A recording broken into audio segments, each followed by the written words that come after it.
Welcome to another edition of Gen 5 Restomods. I'm your host, Dave White, and we're here in beautiful Cape George today on the way to see the Texas Camaro. This will be part 4 of the Texas Camaro, and all I can tell you is that it needs some help. So the last episode, we went over some of the fitment issues. This time, the front glass doesn't fit, so we ordered up some structural roof supports, and hopefully that's what we'll see today. I'm not sure if they've started or not.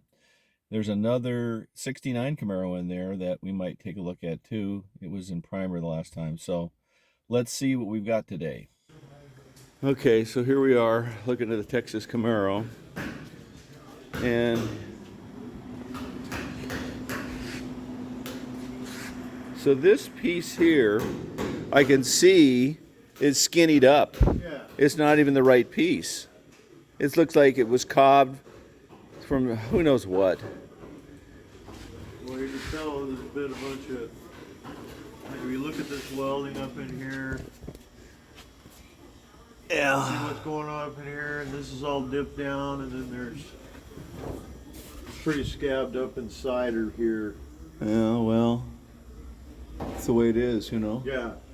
So you're thinking about splitting this thing in the middle and pinching it? Well, I'm thinking about, like, putting a relief somewhere in one of these pieces, Right. and maybe quarter power forward, and like this side can go a little bit, maybe get it kind of go this way. Is that thing cracked? What? Glass? The windshield, yeah. It's just, this is what you use for your fitting? Yeah. I don't want to have to buy another windshield. Yeah, no. I wish we had the one we were using just so I could see how it would. So, so ideally you're thinking maybe if you just added some metal in here, but then we're all screwed up on the top too. I'll have to take some out. Well, but the problem is that you then your trim is like, you know, fitting the trim is you're fighting the thing all the way. Yeah. So what I need to do is get this has to go up. right. So, but yeah, adding something to this. Because these have these little notch things in them. Yeah. Yeah. But when I started, the windshield wasn't even touching on the top all the way across. Okay.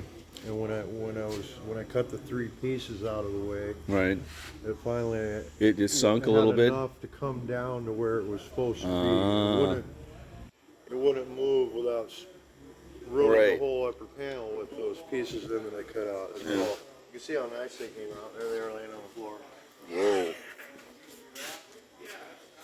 But anyway, the new ones will go in nice, and they'll look nice. You know, it Welded in properly. no matter what you get, you got to beat it in shape. You know what I mean? Yeah. I'd rather have this than the Swiss cheese. You know? Right. I mean, I don't know what's worse, but this one I thought we were a little bit better. But that's the last gremlin, right? Yep. Okay. Yep. That corner right there. So you got everything else fixed up back here, though. Yep. Yeah. That's nice. Okay. Part of the e-color was replaced. It got like cut in half. Yeah. So yeah, but see how consistent this one is. Yeah.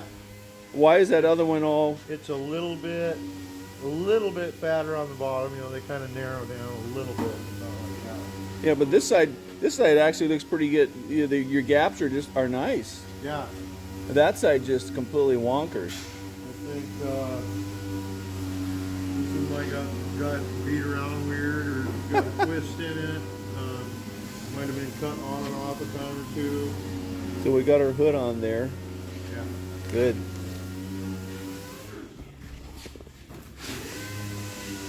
I sent Chris a picture. I'll send it to you of an original '67. I've got this picture, and of course it doesn't match. Well, I might have to cut some of this and re-weld it because Well, you're saying the wind wind wing go, the wind wing. Yeah, That's the key. it's like back. There's a big gap at the bottom and it's tight at the top. Have you already stuck it in there and looked Yeah, at I've it? had How bad is it? It's pretty much touching right here, and then we got our good normal finger gap right here. So I just need This to piece, go like this. yeah, but still, it's to take up that gap. Yeah. What are you thinking? Are you just adding metal? No, I he's could got to do that. push that. He has to push the post Push it forward, and that'll So if I solve make it. this somewhere inside of here, Right. push this forward. If I have to cut some of this where it's been welded, Right. push it forward, and then we can add some to make up the rest of Yeah, but how come this thing's so screwed up here? The other side looks pretty damn good. Did you see his pile of pieces? How The pile of it's put pieces, together? yes, the pile of pieces. Yeah, I know. The pile of pieces. The interesting thing about this LS7, there's the pump. No, that's the oil filter, is that it's got dry sump. So this is the dry sump for the LS7. Because I think you can get the LS7 without the dry sump, the replacement engine. Because this was the 427. They stuck this in the, I think it was a ZL1, or was it ZL1 in from like 2014 and 2015. They only used it for a couple of years. Then they went to the LSA. But I've never seen one like this before, where you got the dry sump up here. So this probably came out of the Corvette, because that was the Z06 motor for the Corvette. So that's probably what it was. It was a takeout. Yeah, and he bought a different car that this motor came out of, I believe. Yeah. So here's a good example right there. It does taper. It does taper slightly. You know, you could just use that as a sample. I'll get the wing window to fit first. Yeah. I think I'm gonna have to give Kurt a bad time for the vinyl top.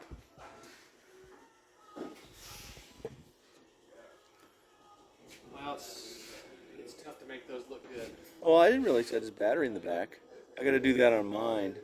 You know how much they want for these red top batteries now? Last I knew, they were 300, aren't they? Yeah, 263 for a battery. For a battery. Well, this should be really nice when you get it squared away. I was hoping it was going to be in the paint booth, and so this is the other thing. Come on over here and look at this. This is what I'm doing for mine. This is the not the vacuum assist, but this has got the proportioning valve on it, which is really nice. So you can just change your bias right on the fly. You don't have to mess around with anything. And then this is down over here is the hydraulic clutch slave cylinder for the master cylinder. Or it's actually that is slave cylinder for the clutch, hydraulic clutch. But it gets to be really, there's a lot of action in there between the clutch and the prop valve, and then you've got to get your I see he's got a rag joint in there. I would do that straight. I wouldn't use a rag joint, but that's okay. Doesn't matter. It gives a little bit firmer feel without the rag joint. It's not as sloppy.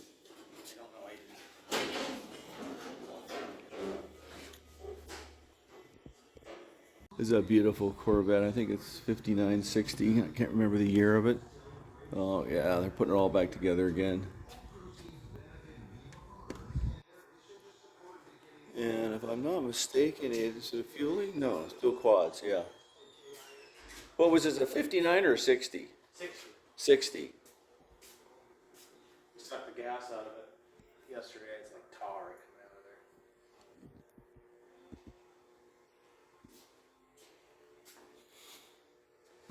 there. Have some trim. Look at all that trim. Looks good. Looks really, really good. But this guy's 85? You better not. 88. 88. Yeah. I don't know if He was going to the gym 3 days a week. I've been told about 6 months ago.